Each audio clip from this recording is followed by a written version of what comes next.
28 August शुक्रवार, चंद्रग्रहण 2026, संपूर्ण 12 राशिफल।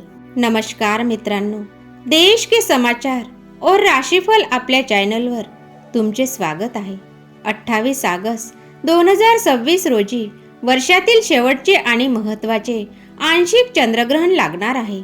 हे ग्रहण कुंभ राशी आणि शतभिषा नक्षत्रात होणार असून पुढील एका महिन्यापर्यंत सर्व 12 राशींवर याचा प्रभाव पाहायला मिळेल।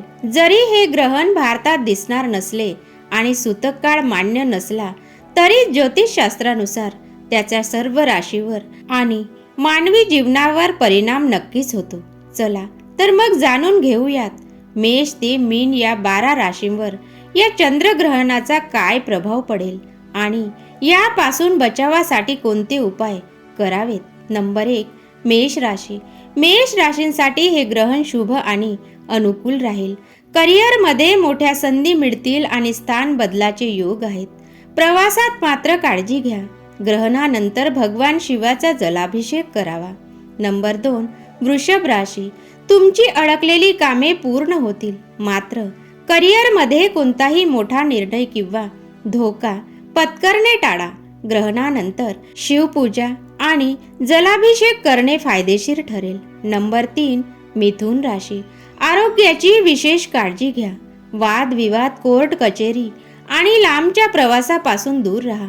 मुलांच्या बाबतीत चिंता वाटू शकते।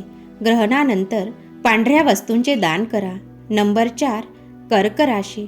ग्रहण तुमच्या राशीच्या 8व्या स्थानात होत असल्याने करिअर आणि व्यवसायात अडचणी येऊ शकतात। आरोग्य आणि आई जोडीदाराच्या आरोग्याची काळजी घ्या। ग्रहणानंतर पांढऱ्या गोड वस्तूंचे दान करा। नंबर 5, सिंह राशी। आरोग्याच्या अचानक समस्या किंवा नोकरीत अडचणी येऊ शकतात। कौटुंबिक जीवनात चढ उतार राहतील। ग्रहण संपल्यानंतर तांदळाचे दान करणे शुभ ठरेल। नंबर 6, कन्या राशी। लिखाण किंवा अभ्यासाशी संबंधित कामात काळजी घ्या। नाते संबंध आणि आरोग्यात चढ उतार राहू शकतात। ग्रहणानंतर पांढऱ्या वस्तूचे दान करावे। नंबर 7, तुला राशी। पैशांची देवाणघेवाण टाळा, अन्यथा नुकसान होऊ शकते।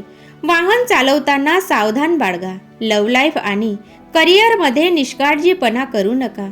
ग्रहणानंतर साखरेचे दान करा। नंबर 8, वृश्चिक राशी। कौटुंबिक आणि आर्थिक बाबीमध्ये सतर्क राहा।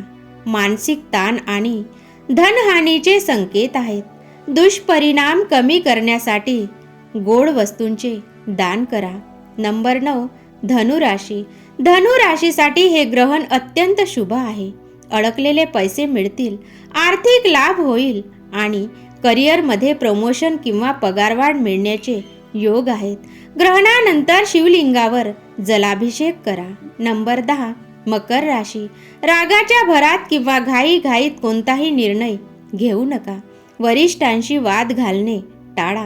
नाक, कान आणि घशाचा त्रास होऊ शकतो, त्यामुळे तब्येतीची काळजी घ्या। ग्रहणानंतर तांदळाचे दान करा। नंबर 11, कुंभ राशी। हे ग्रहण तुमच्याच राशीत लागत आहे। कामे पुढे ढकलणे टाळा। मानसिक ताण, आरोग्यावर विपरीत परिणाम आणि पैशाची अडचण जाणवू शकते। ग्रहणानंतर पांढऱ्या वस्तूचे दान करा। नंबर 12, मीन राशी। मानसिक चिंता आणि तणाव वाढू शकतो। काहींसाठी स्थान बदलाचे योग आहेत। वाहन जपून चालवा। ग्रहण संपल्यानंतर साखरेचे दान करणे लाभदायक ठरेल। मित्रांनो, ग्रहणाचा प्रभाव जरी महिनाभर राहणारा असला तरी दिलेल्या उपायांचे पालन केल्यास त्याचे वाईट परिणाम नक्कीच कमी होतील। तुम्हाला ही माहिती कशी वाटली हे कमेंट करून नक्की सांगा। व्हिडिओ आवडला असल्यास लाईक करा, तुमच्या मित्रांसोबत शेअर करा आणि आपल्या देश के समाचार और राशिफल चॅनलला सबस्क्राईब करायला विसरू नका। धन्यवाद। जय श्री कृष्ण।